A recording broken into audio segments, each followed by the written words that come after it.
Hey,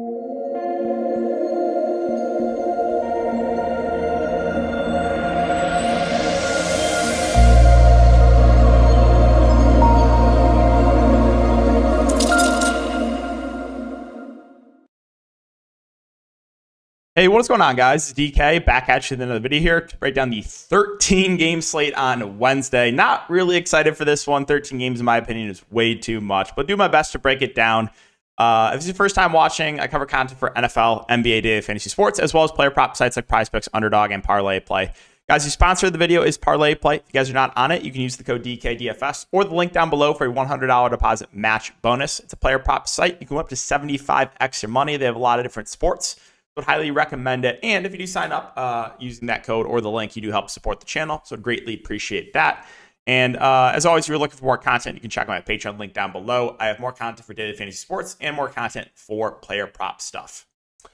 All right, so the recap of tonight. Well, the late games just started. Early games didn't go great for me. I was a bit underweight in the Cavs as opposed to the field. I had Mitchell and Strus. That game turned into a random massive blowout. A lot of the field, had... The Cavs were very, very chalky as it should have been. Mitchell 75% owned in high stakes. Strus 75% owned in high stakes. So again, the random blowout is I never as a good DFS player, you have to never look at the results, right? You look at what other players did, and there's a lot that goes into it, right? But you can never just look at what you don't want to do for daily fantasy sports is you don't want to look at a result for what a player did at a night and have that determine, okay, well, that was a good player, not based on how many points. Never, ever. There's so many more factors to go into it, right? Ownership, all that good stuff. So I pivoted a couple lower owned options. We'll see how that goes, see if we can get me into the cash. The first game was pretty much a dud. A lot of chalk busts everywhere. All right, so let's talk about the slate again.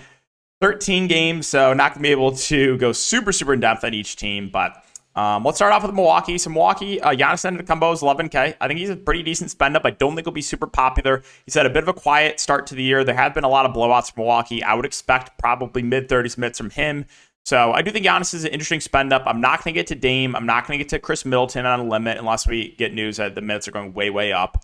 Kind of have a hard time clicking Brook Lopez or Bobby Portis on the slate. Beasley, I think we're going to find better values than that. So really outside of Giannis, there's not a ton for me on Milwaukee that I like. For Toronto, I think Siakam's a bit overpriced right now. He's been, had a very quiet start to the year, 9.2K. I'll pass there. Scotty Barnes, I still think is a little bit too cheap. I've been high on him since the start of the year, and he's been smashing, averaging close to 50 fantasy points per game. As long as he stays out of foul trouble, I do think he's a bit underpriced. Now, there's some foul risk here for sure, but I think Scotty Barnes should be like an 8.5K player, and he's 7.8K. So still do like Scotty Barnes. Dennis Schroeder feels priced about right. He's played well, but 6K, that's a correct price point. Now, Achua is once again doubtful. So the guys that are going to benefit here are going to be Jakob Poeltl and Chris Boucher. Right, so Poeltl saw a minutes bump last game. He played 28 minutes, went for 30 fantasy points. He's about a fantasy point per minute guy. So I think he's a pretty good play. And then my boy Boucher basically saw the backup center minutes, 3.7K. I think he's interesting. So those are the two guys that benefit. I think are both a bit too cheap, assuming Achua does not play. And again, Achua is doubtful. OG and Gary Trent are just kind of secondary plays for me. Portland and Detroit, I should say. This is a game that is very interesting to me. You got two young teams, two not so great teams going up against each other. I don't expect a whole lot of defense played, and there's a lot of really cheap guys in Portland. So I actually do like Portland on the slate. I think this game can stay competitive. DeAndre Ayton had a really nice game last game with no Robert Williams, 23 rebounds. I'd say that's a bit of an outlier. But still a guy that, again, this Portland team's not great. So I don't hate Ayton. Again, he's going to split center minutes with Robert Williams. Ayton will, most likely get more run than Robert Williams. So, again, I think he's a decent option. But there's just a good amount to like. I think Jeremy Grant at 6'2" in a revenge spot, he should play a ton if this game stays competitive. I think this game will stay competitive. Shaedon Sharpe and Malcolm Brogdon, I think, are probably your best bets overall. Shaedon Sharpe, I would assume, plays high 30s minutes. He's got the nice eligibility. Malcolm Brogdon off the bench, I would assume, plays high 20s minutes. I would say he's probably my favorite of the bunch. And Scoot Henderson is just one of those guys, very wide range of outcomes, right? He had a decent game last game. Didn't have the best shooting game, but did go for 28.5 fantasy points. So, in my opinion, there's a decent amount to like here for Portland. I don't know if I get to anyone else. I mean, the rookie Kamara, his minutes have been decent, but I don't know if it's necessary to go there on the slate. Now, talking Detroit, so we'll keep an eye on the Jalen Duren news. There could be some value here for sure. If Duren is not able to play, my guess is that you would see Marvin Bagley move into the starting lineup. And then I think James Wiseman would end the rotation and play the backup big at the flat man price. I think he would be interesting. The issue, or the risk I would say with Wiseman, if there's no Jalen Duren, is the Pistons could choose to go to Isaiah Stewart as the backup 5. Like that, I think that would be in the range of outcomes if Jalen Duren is not able to play. But yeah, Cade Cunningham, 8'5", another one of those guys, right? It's still a young player. I think he has a wide range of outcomes. We've seen the ceiling from him. A couple games, 51 and 44 fantasy points. We've also seen the floor. He is very foul prone for a guard as well. So Cade, I think, is always a good tournament play. Duren, if he plays, I think is priced about right. Again, if he misses, I would assume Bagley starts. If Marvin Bagley starts at 4K, I think he'd be one of the better values on the slate. So I'd be very interested in Marvin Bagley. I do like Asura Thompson a lot here. 5.8K. He's going to play low 30s minutes. And I just like that he contributes in a lot of different ways, right? He doesn't need to score the ball. He's a great rebounder. He can get some assists. He can get those blocks and steals. Sign him up for a sub 6K Asura Thompson. Also, Isaiah Stewart, I think, looks pretty good, especially if there's no Duren. I can see him playing a little bit more. So I like a good amount here from Detroit. I think Ivy, Burks, Hayes are all kind of reasonable options, but more so interested in the front court guys. Or Indiana and Boston, another team where a lot of guys in the injury report here for the Pacers. Halliburton, Mathurin, and Jalen Smith. If Halliburton does not play, it's going to be Nembhard and Teacher McConnell the benefit. One of those guys would start, but both would see an uptick in minutes. If Mathurin is unable to play, guys like these other wings like Naismith and Hield and Bruce Brown and Obi Toppin will probably see a little bit more run. If Jalen Smith is unable to go, my guess is you probably would see Isaiah Jackson dusted off and they would play him as the backup 5. So a lot of injury news to monitor. This is a relatively early game though, so we might get this before lock. But assuming everyone's in, I don't think there's anything that stands out. Also, there is some blowout risk. Anytime a team plays Boston, I think you got to factor in blowout risk. Boston, in my opinion, is the best team right now in the NBA. So you do have to factor that in. But yeah, assuming everyone plays, I mean, you can always take shots in Halliburton and Turner for tournaments. But if everyone's in, there's not a lot to like for the Pacers. If a lot of these guys are out, we can consider some value. But again, you have to factor in that would increase the chance of a blowout for Boston. So, I mean, if the game stays competitive, I mean, this team is dominant, right? Tatum, Porzingis, Brown, Holiday, White, I think all look pretty solid. I think if you factor in salary, I don't know, the two guards look pretty good. I think Porzingis is a guy that feels a little bit too cheap if the game stays competitive. But yeah, that is just always something you have to factor in with Boston is potential blowout risk because they are that good. Washington and Atlanta. So this Washington team is really not good, and they trolled last game without Daniel Gafford. They started Kuzma at the 5. A lot of people were assuming that Mike Muscala was going to start. Well, Mike Muscala not only did not start, he didn't even play. The Wizards did not play a big last game. They ran like Kuzma at the 5. They ran Gallinari at the 5. They ran Denny Advia at the 5. So interesting to see if they run that same small ball lineup if Gafford is out against a bigger team. Atlanta is a team with two traditional centers in Capella and Okongwu. But yeah, Jordan Poole is a guy that I think a lot of the field is down on. And again, he has a very low floor. Poole, relatively scoring dependent, but he's going to chuck when he's out there. So he is someone that still is playable for tournaments, still someone that can go for 50 plus every single night. Al Kuzma, if he starts at the 5, that should boost his floor a bit. 7.5K, I think he has a bit of a higher floor again than Kuzma. Tyus Jones, pretty safe option as long as the game stays competitive, just because he'll have the ball in his hands a decent amount. Denny Advia and Bilal Coulibaly, these guys will benefit if there's no Daniel Gafford. Coulibaly was a guy that I mentioned that I thought was relatively safe because I said if the game blows out, I think he can play in the blowout, and he did. If you look at the blowout minutes, Coulibaly played in the blowout. So that is something to note here for the Wizards if you're worried about a blowout. Coulibaly, if he starts again, I think he could still even play in the blowout like he did last game. Don't know if I get to anyone else. Again, we'll keep an eye on the status of Gafford. But yeah, let's move on to Atlanta. Atlanta, the big news is Trae Young is questionable. Now, if Trae Young does not play, there's two clear guys that benefit here. It's DeJounte Murray would be one of the best plays in the slate, and Bogdan Bogdanovic would be way too cheap. I would assume that Bogdan Bogdanovic would start. So those two would become two of the best plays on the slate if Trae Young is out. Great matchup, and without Trae Young, it's a ton of usage to go around. So huge news there. Front court and Capella and Okongwu both feel a little bit underpriced. Capella at 5'7", Okongwu at 3'9". I'm once again high on Jalen Johnson at 5'4". His minutes have slowly been increasing. He started the last couple of games. And I think this price is a bit too cheap, especially for the matchup. If you land on DeAndre Hunter, Sadiq Bey, I'm not going to say no, but a bit of a tough time to prioritize those guys on a 13-game slate. Move on to New Orleans and Oklahoma City, and the news to monitor here is the status of Brandon Ingram. He is currently questionable. If Brandon Ingram does not play, you see a usage bump for the other main guys, Zion, CJ, and JV. And then you saw Hawkins and Dyson Daniels get a bump in minutes. Hawkins was the guy that started, and also Hawkins played in the blowout. Something to note there. I think my favorite overall play here if Ingram's out would be CJ. He was on pace for a huge game last game and then ran a massive blowout to punish the CJ McCollum Sharks. CJ Zion and JV would all look pretty good here. Herb Jones got in massive foul trouble last game, so I wouldn't be too worried about those minutes. If Ingram's back, I think they're all kind of secondary plays here with the main guys for the Pelicans. Again, Hawkins, he started last game. If he starts again, I think he's a decent value, but I would not expect that production again. He did play in the blowout. All right, Oklahoma City. So SGA 10.4K feels priced about right, but still a guy that has a ceiling. I mean, he's gone for 60 plus in 2 of the first 4 games to start the year. Giddey, 6.9K. Kind of like indifferent on him. Chet is another one of those guys, wide range of outcomes. He was on pace for a huge game last game and then gets in massive foul trouble. But yeah, still a guy that I have some interest in for tournaments. I think my favorite overall play in Oklahoma City would once again be Jalen Williams. Man, he's going to chuck when he's out there. I'm expecting 30 plus minutes from him, and he's at a reasonable price point.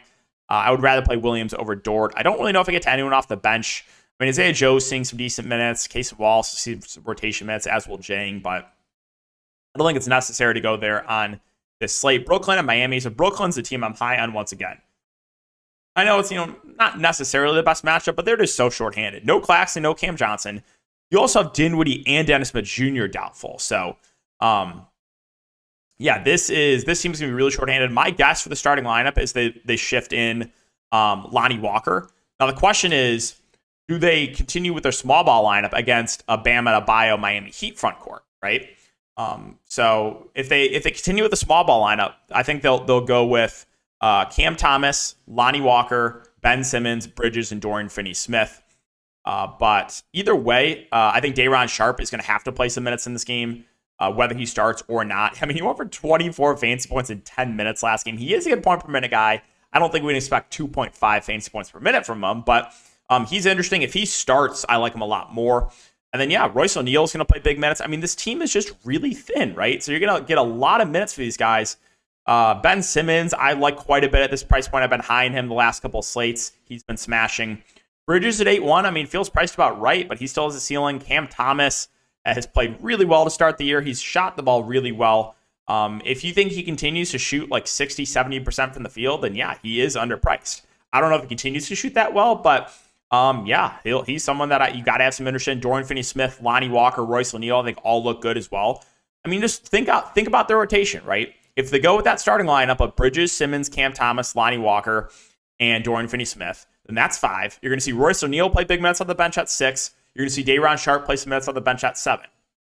Well, who else is going to play? They're going to have to dust off probably one of these like end of the bench guys. Maybe I don't know who would play, but they're gonna give their main guys big minutes here. So once again, I'm very high in the Nets. Moving on to the Heat. So you got Jimmy Butler questionable, Bam Adebayo is probable, Caleb Martin once again out. Depends on stats for Jimmy. If Jimmy misses, then I'm very high in Hero and Bam Adebayo. These two will lead the way offensively. Bam's had a bit of a quiet season, but if Brooklyn, especially if they go small, he should be able to dominate against an undersized front court. And if Jimmy's in, I think the main 3 guys are all kind of reasonable options. If Jimmy's out, then I think you can consider Kyle Lowry as well, 5.3K. Again, this team is just not as deep as they were last year, so you should see around 30 minutes from a reasonably priced Lowry. Kevin Love, minutes have kind of been a bit up and down. He is a good point per minute guy, even though he's dust at this point in his career. Probably it for me. You do have Josh Richardson back, something to note. That's another body added to the rotation. All right, Cleveland and New York. So we just saw this game tonight. Cavs are without Garland, LeVert, and Allen tonight. We'll see if any of those guys are going to be available for tomorrow. My guess is no, since it's back-to-back, but we will see. They got blown out at home. Now they go on the road. Obviously, some blowout risk. But Mitchell has a very high ceiling. It's just like you look at this team, if those same guys are out, Mitchell is really the only true playmaker. So got to like his ceiling. Mobley's been up and down to start the year, but his upside goes up without Jared Allen on the court. Strus, Okoro, Wade, they were all very popular today. They're basically all busts as well. I think the ownership will drop a lot. But yeah, if this game stays competitive, like you're going to see big minutes for these Cavs starters. And then if you think the game blows out, I mean, if you wanted to like take a shot on like an unowned Porter Jr. off the bench or an Amani Bates, those guys would benefit if the game turns into a massive blowout. Moving on to New York. So New York, nothing really standing out to me. If you land on Randall, Brunson, or Barrett, that's fine. Mitchell Robinson plays up and down, somewhat foul prone, but there's nothing I love here for the Knicks. Denver and Minnesota. Jokic at 12K, I think, is a decent spend up. I think if there's no Kyrie, Luka would be the top overall spend up in the slate, but I'm never going to say no to Nikola Jokic. Jamal Murray, 7.8K. Feels priced about right to me. Gordon, MPJ, KCP. I don't think there's anything I love here. The secondary plays. I will mention Christian Brown has played very well. Last game he played 30 minutes too. I don't think I'm going to go there on this large of a slate, but he is a guy that has played pretty well over the last couple games. Moving on to Minnesota. Minnesota, you got McDaniels probable, and Shake Milton also probable, so expect both those guys in. Anthony Edwards, Karl-Anthony Towns, we know this is where the offense is run. Ant at 9.3, Cat at 8.2. I think both are basically correctly priced. Maybe Cat's a bit underpriced. Gobert at 6.9K. There's some foul risk going up against Jokic, but he should see low 30s minutes. I think he's an okay option. Conley, Slow-Mo feel priced about right. If you think someone in the front court gets in some foul trouble, you can take a shot on my boy Naz Reid, who is a good point per minute guy, and has been averaging mid-20s minutes to start the year at 4.8K. Definitely do have my eye on Naz Reid. And like I said, the positive with Naz Reid, too, is he's a guy that benefits in a few different ways, right? If Cat gets in foul trouble, Naz Reid's coming in. If Gobert gets in foul trouble, Naz Reid's coming in, right? So if either of the guys in the front court get in some foul trouble, it is Naz Reid that benefits. All right, Charlotte and Houston. So this is a game that I'm pretty high on, right? You got two young teams going up against each other, two teams that don't play a whole lot of defense. Yeah, LaMelo, I think, is a really interesting bounce back candidate here. Tilted me the other slate. I had his over fantasy scoring, just fouls out in 22 minutes. Now, they did say that he's still on some sort of a limit, but I would expect low 30s minutes from him. In a matchup against Houston, I still have some interest in LaMelo Ball. Rozier, 7K, feels priced about right. Same with Gordon Hayward at 6.2. I think they're okay options. Mark Williams is 5.9K. In a competitive game, I would expect, high 20s minutes from him. DJ Washington at 5.8 should see low 30s minutes. I think he's a relatively safe play in a good matchup. The rookie Brandon Miller has been getting some good minutes off the bench. I think he's decent too. His minutes have slowly been ticking up, right? 33, 36 minutes last game. I don't really know if I get to anyone else. I mean, Richards will play the backup 5. Don't think I can stomach like Theo Maladon on this slate though. Talk about Houston. So Houston's the team I'm pretty high on as well. All the starters like reasonably priced. It's a great matchup. My boy Şengün, 7-7. In a competitive game, I think you should see low 30s minutes from him. It's a really good spot for him, so I like his ceiling. Van Fleet's also in a very good spot. He's been up and down to start the year, 25, 53, and 19 fantasy points, but you would think this is a get-right spot against this Hornets team, so I have a good amount of interest in a lot of these Rockets. Jalen Green at 6-1. 38 minutes the last couple games. Now, he is a guy that's relatively scoring dependent, but 38 minutes for Jalen Green, got to have some interest in him. Jabari Smith at 5.5K. He should see mid-30s minutes. I like basically the whole starting 5 here for the Rockets. I mean, Dylan Brooks is okay. I would rather get to the other starters, but yeah, there's a good amount to like here. I don't think I get to anyone off the bench, but the main 4 guys, Şengün, Van Fleet, Green, and Jabari Smith in a great matchup against Charlotte in a game that should stay competitive. I like a lot here. All right, Chicago and Dallas. So pretty easy to talk about the Bulls. Levine, DeRozan, and Vooch are playable. If you're going to play one on a 13-game slate, I'd prefer whichever one is the lowest owned. None of them really stand out. Kobe White feels priced right. There's just nothing really to love here for the Bulls. Like, in a competitive game, yeah, probably one of the big 3 of Levine, DeRozan, Vooch is going to have a really good game, but trying to figure out which one that is really hard, and especially on a 13 slate, I'm probably just not going to go there. For Dallas, the big news is Kyrie, right? He did not play last game. If he misses, Luka Doncic is your top overall spend up in the slate. Averaging like 75 fantasy points per game. And he played 40 minutes last game. So yeah, hard not to like Luka if Kyrie is out. If Kyrie's out too, Josh Green and Hardaway should see a bit of a minutes and usage bump. Hardaway, I would expect, close to 30 minutes from him. Josh Green, I want to say he played like 34 minutes last game.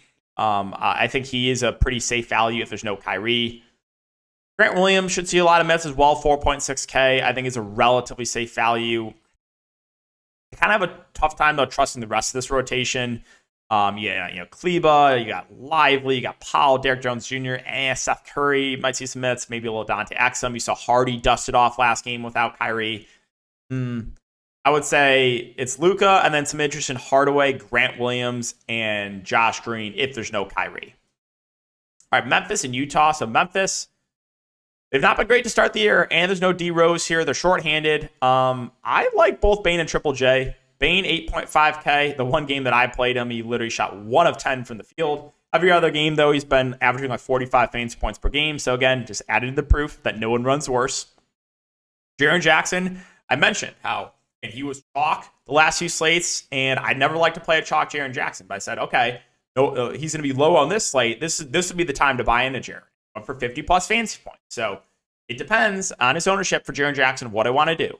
If he's low-owned, I have a lot more interest. If he's going to be relatively popular, I'm just going to fade because his wide range of outcomes, and that is because he's very, very follow-prone. Marcus Smart, I think, is a pretty safe play, too. He should see low to mid-30s minutes, maybe even a little bit more without Derrick Rose. I think he's safe. I think Tillman's pretty safe at 6'2", would expect close to 30 minutes. There's a good amount to like here for the main guys for Memphis. I think Zaire Williams is also solid value. He's been playing 30-plus minutes a game. So, yeah, the main 5 guys here I think look pretty good. I think you would even have some interest in some of these value plays. Anchar is 4K.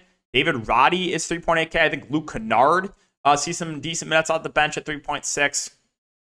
But, yeah, Memphis is a team that I do like on the slate. Moving on to Utah.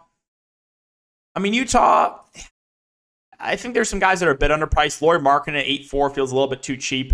He's been a little bit up and down as well. 57.30, 57.39 fancy points, but 8.4K. In a decent spot. Got to have some interest there. Walker Kessler's been all over the place. Really bad start to the year, and then went for 40 fantasy points last game against Denver in a game that you would have expected him to struggle. So a tournament-only play for me for Kessler. I think Clarkson, it feels a little bit too cheap. Assuming he plays 30-plus minutes, I like his upside. He had a bad couple games, last 2 games, 3 of 10, 2 of 10 shooting, but Clarkson's a guy that will chuck. John Collins has played very well to start the year, and his minutes have been pretty secure too. I think he's pretty safe. THT, minutes are kind of up and down. They have a lot of guards on this team. Reasonable. But again, like you have like Chris Dunn, you have Keontae George, you have Sexton, Akbachi. They have a lot of guys that they can give minutes to. So I'm just a little bit uneasy. Like I don't feel great. I don't feel super confident in THT getting a lot of minutes. So I will say probably your safest play for Utah would be Markkanen or Collins. And then I have some interest in Clarkson for tournaments. Final 2 games, the Clippers and Lakers. The Clippers game is just tipping off now, so it'll be interesting to see what the rotation is tonight. I don't think any of those guys, I don't think like Harden or PJ Tucker will be available tomorrow. We'll have a good idea of what the rotation looked like by looking at the game tonight. But they started Bones Highland tonight, so Kawhi, Paul George, I think are decent options at the top. I think straight up I would prefer Kawhi Leonard to Paul George. I think Bones and Norman Powell are both good values here. Again, I want to see what the final minutes are in those 2 guys, but I would expect good minutes for both those guys. I think Zubac and Plumlee will split the center position, full 48, in my opinion, because they don't really have the small ball centers. And I'm curious to see what the minutes look like for Amir Coffey and Kobe Brown. Those are guys I expect to see rotation minutes tonight, but I'm curious, again, how much exactly they play. All right, the Lakers. Anthony Davis, LeBron James at the top. I prefer AD to LeBron. It's a pretty good spot here for Anthony Davis. 60-plus fantasy points now the last 3 games. I would rather play him over LeBron. And then D'Angelo Russell, I've been slamming it at every single slate at low ownership. Finally fade last game, 50 bomb. It's just like, again, right? Adding to the proof. We do in this channel, provide you the proof that there's not one human on this planet Earth that runs worse than me. Again, been so high in D-Lo. And again, been taking his over points plus assists, been getting hooked every time. Last 2 games, I did not take his over points plus assists, easily hits. Last game, I finally didn't play him in DFS, 50 bomb. Incredible stuff there. But I think he is still a little bit too cheap here in a good matchup. I would prefer D'Lo to Reeves. Reeves has a quiet start to the year. Rui, Reddish on the injury report. Rui last game, he's doubtful. You saw Christian Wood see some of those minutes. He saw 26 minutes. The only downside with Wood is he's only center eligible, so it's a bit tough to prioritize him. Prince has been so up and down to start the year. Gabe Vincent's 4.2K. He'll see rotation minutes, but also has been very up and down as well. Final game is Sacramento and Golden State, so we know that De'Aaron Fox is out. No Trey Lyles as well. We also know that Davion Mitchell is going to start. So Davion Mitchell, I think, is a good value at 4.8K. It's a decent matchup. Now, I will say, we've seen this story before. Last year, there's a lot of games where Davion started and was a massive bust. It'll be interesting to see what the ownership is on him versus Malik Monk.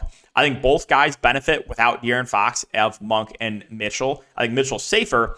But Monk is a guy that has a ceiling. And yeah, if you give him 25 plus minutes, he's interesting.